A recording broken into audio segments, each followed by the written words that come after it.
Geared chimps, baby. Keep auto start on for this first round, and then put a dart monkey right there. Set it to last, then a sniper on that middle cog. Set to strong, and you're good to go. So this map I know kind of confounds a lot of newer players. A lot of people find it difficult, but this strat is super easy, as you'll see. Turn off auto start mid round 7. If you don't believe me that this is a really easy strat, go watch the last 10 rounds and then you'll be convinced. At the end of round 7, get another sniper on that middle cog. The placement doesn't really matter, just on that middle cog is good. Set that one to strong as well. We have to fit 4 snipers in total on that cog, so don't space them apart too much. But yeah, it doesn't really matter where you put them, to be completely honest. But yeah, just try and keep it as equal as possible to what I'm doing, and you will be completely fine. A good tip for geared is to let that main gear turn the entire distance before you press start for a new round. At the end of round 9, a third sniper on that middle gear. Set that one to strong as well. This start obviously is just going to be really slow because it's geared and auto starts off, and yeah. But all in all, this is a really easy strat.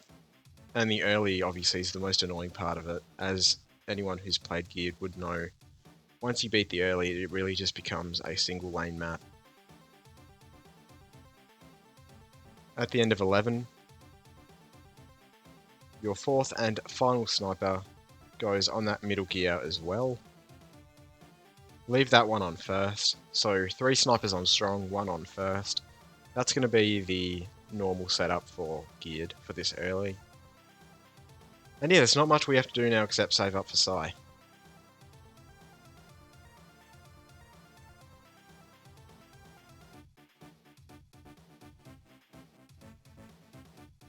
At the end of 15, buy Psy and place him on the top left side on the tooth of the gear that has a dot on it.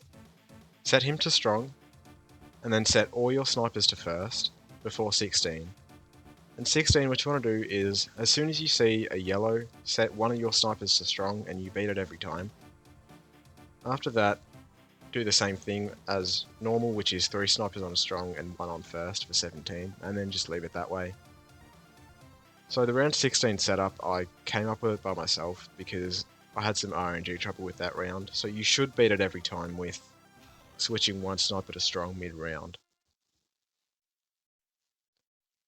18 looks scary, but don't worry about it. You beat it every time. At the end of 18, an NG right there, on last of course. Get oversized nails mid-19.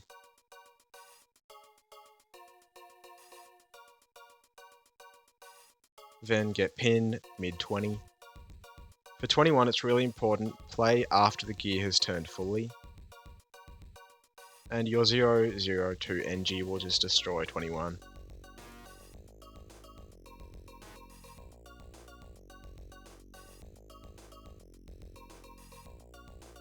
At the end of 24, get a druid, place it on the top left side, again on the tooth with a dot on it, and then set it to last after upgrading it to a 020 Heart Evoke.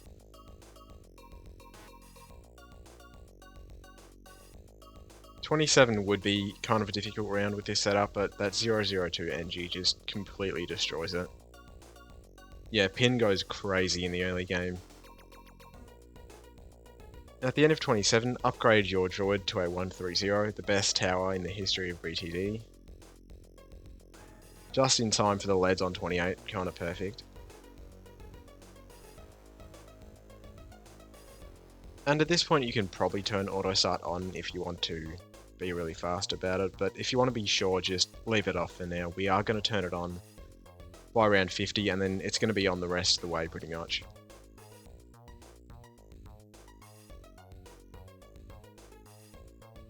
Before 31, you should get double gun on your NG. I kind of forgot and did it mid-round, and it was fine. But yeah, just get it before 31 and you'll be totally fine.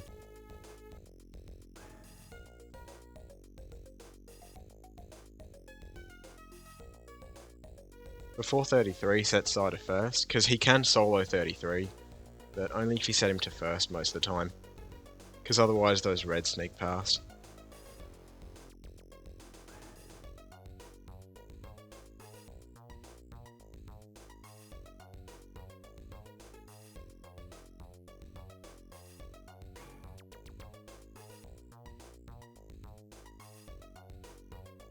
At the end of 37, we're going to get a village. Place it to the left of your druid, as low as you possibly can. Give it the discount upgrades, then another village right above the first one.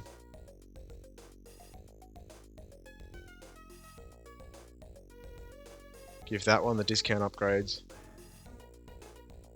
And then buy a heli to the left of the villages, as high as possible, in double discount range of course.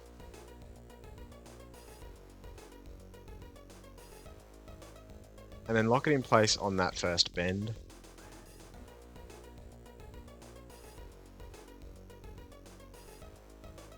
Get quad darts when you can. Then pursuit mid 38. Then faster darts and faster firing at the end of 38. Unfortunately with this setup we don't have enough money for Moab Shove, but it doesn't actually matter at all because Sai and 130 Druid are just goated, completely goated. 39 might get close, but you have your NG at the back to clean up. At the end of 39, an Alk next to your heli. Give it AMD, it doesn't really matter, honestly. Just set your druid to last, before 40.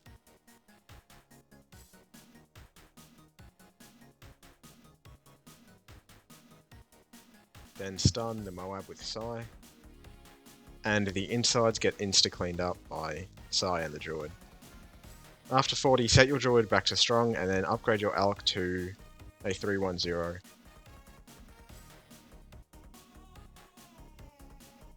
Get perishing potions mid 41. And if you've made it this far, then you've officially won. It's pretty much unlosable from here. There's no RNG or anything.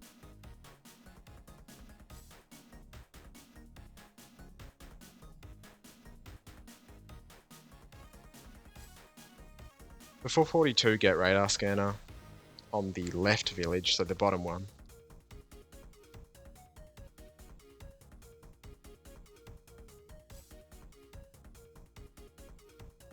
And we're going to be going for an early jungle's bounty on this run because this tower is actually quite good now. They gave it a buff in the recent update that actually gave it +1 damage instead of just extra pierce. And so now the aftervines actually do a good amount of cleanup. So get jungle's bounty at the start of 46, and that's really just going to help for 47 and 49, which have quite a lot of surrounds that we can't really deal with at the moment. So after you get your 140 druid, upgrade the other village to a jungle drums. And now we just save up for Moab Shove before 50.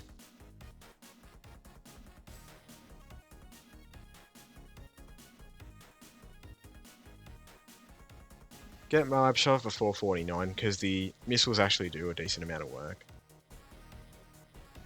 I don't think you need to, but yeah, just get it because you need it anyway, so couldn't hurt.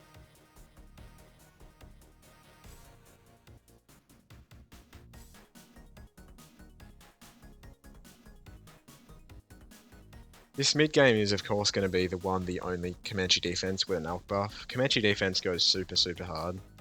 It's just really good on pretty much any single lane map. So get it mid 51.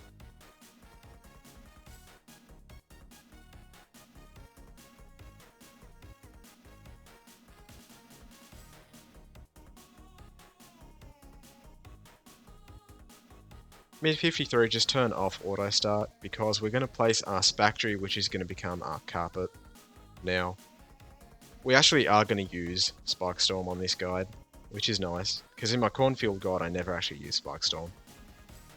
Get your Spactory as bottom right as possible on that gear, while being in double discount range. It's really important that it's in double discount range for monetary reasons. Obviously the camo vision does nothing for a Spactory, but just make sure it's in that double discount. and then just start upgrading it to a 140 Spark Storm. So get Moab Shredder mid 55. And you can turn auto start back on at this point.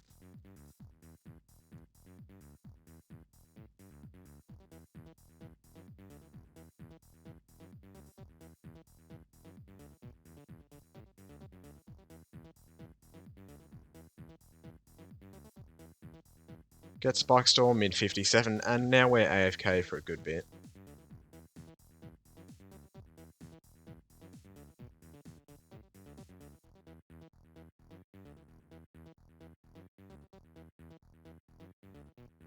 During 62, you want to turn off auto start just so we can chill for 63. Mainly because we need side to be in position for 63. So what we're going to do for 63 is stun the first wave with side's first ability, then Spike Storm the second wave,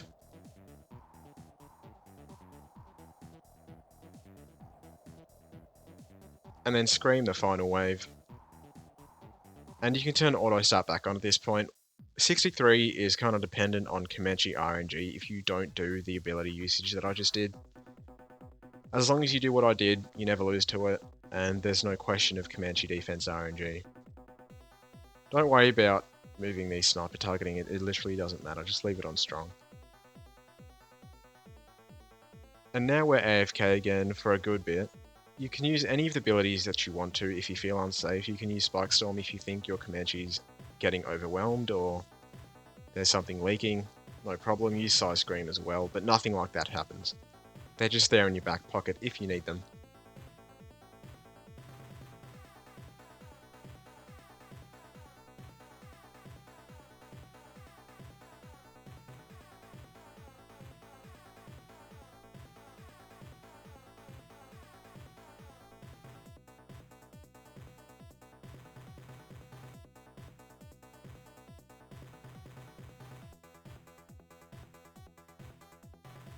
I'm back for 75. We are actually going to use a Spike Storm on this round, just to ensure victory. It doesn't really matter when you do it. Just do it once you see that final group of BFBs come out and you'll be completely fine, as you see. You can also Scream 76, you probably should, just so you don't get Comanche RNG'd into oblivion.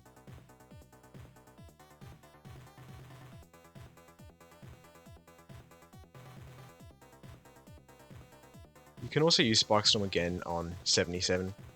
Usually you don't have to, but I did here because I thought the Comanches wouldn't come out. So yeah, definitely use it if you feel like it. 78, of course, Scream the first wave with a Psy.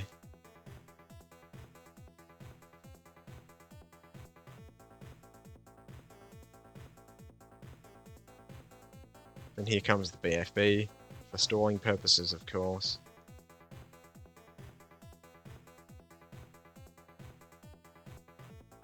And Scream that second wave with Psy as well, that's really, really important. 78, you usually don't lose to the first wave without Scream. But you will lose to the second wave if you don't Scream, so make sure you definitely Scream that second wave. Mid 79 get Carpet, then White Hot Spikes. Doesn't really matter what order you do it in, frankly, but yeah. And now that we have Carpet, it's pretty much entirely AFK until we afford Spirit. There's a couple ability usages which I will be coming back for, but they're not really necessary, but I'm going to show them anyway.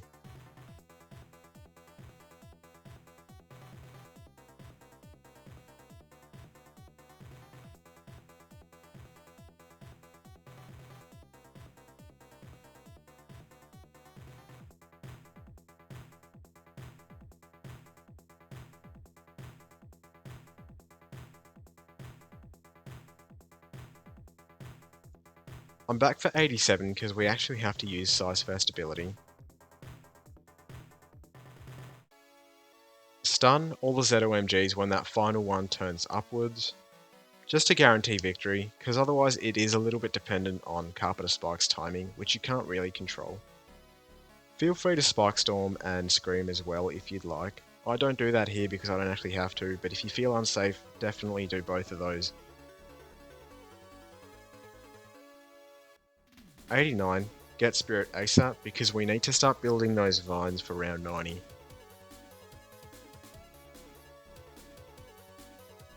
You can of course have auto start on for this entire end game. That's how easy it is. You have to do nothing. There's like no ability usage or anything like that. Because these two towers just go completely crazy together. With Spirit we have that insane ceramic cleanup, which Carpet kind of struggles with. And we have insane Moab damage, which Spirit struggles with on Carpet. So it's a very good synergy, especially on a map like Geared, which is pretty short and a single lane. It's really nice. On this part of the run, I have Sai set to Strong. You can set him to First or Strong, it doesn't actually matter because both of his Split the Mind abilities don't actually target what's being targeted on the screen, so just put him to First probably is better, and don't worry about it. So 95 is a bit of an interesting round. It's a little bit dependent on Carpet timing. You never actually lose, but if you feel that your carpets are getting a little too thin, you can stun the DDTs with Sai, which I don't do here. I stun the Moabs at the end for some reason, but anyway. If you feel that your DDTs are getting too far down the track, stun with Sai and use Spike Storm as well. Both are completely fine for 95.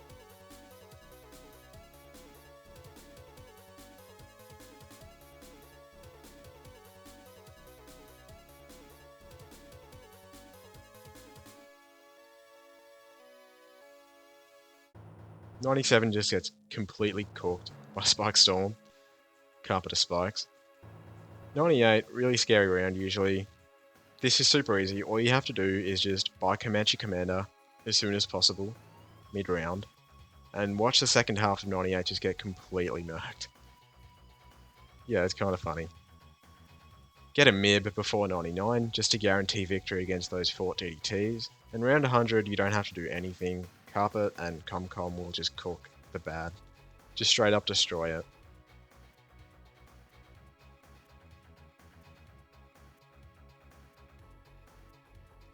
Get your free MIB.